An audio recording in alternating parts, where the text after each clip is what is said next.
Ay natunatuka vane de makafiny Andjirazoely. Tena mifidy tena anaty lalandrana io zao raha Andjirazoely. Tena tsisy fialana inazy misy. Hatramizao satria izy ray aman-dreny mbola tena azo antoka. Mahatonga ny firenena Andjirazoely zany ela zany président by da mbola hitako izy hitako mbola nahavitavita raha toa hatramizao.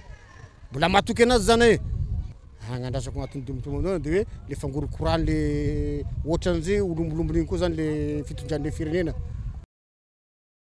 Andjirazoely hatramin'ny farany a niniky donana iniky antra nahiditry deuxième tour zany na premier tour de vita ny fandrinay de premier tour. Maro le zava-bita nataony a de mahafinaritra anay a de zay mba mila tohizany a de mbola afaka hifidy azy zay. Miandry ny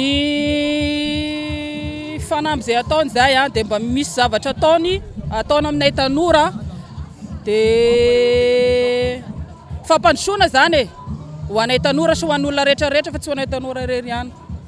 Malahelo zay raha sanatria tsy lany izy a tsisy mavitany vitany a na de oza ny fanaratsiana atao azy. Matoa zany mandeha aty da hifidy ny Andjirazoely. Ary be ny raha vitany eto Madagasikara eto. Maro da tena maro. Na ny Antananarivo na ivelany Madagasikara e.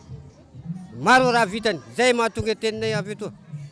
Satria raha tsy lany izy tena malahelo ka. Gn'antony aloha de hoe izy nahavita raha ve solany. Zay gn'antony mampalahelo. Vidiny Andjirazoely ka. Ja izy nahazo contrat. Antananay aty de izeran'ny président.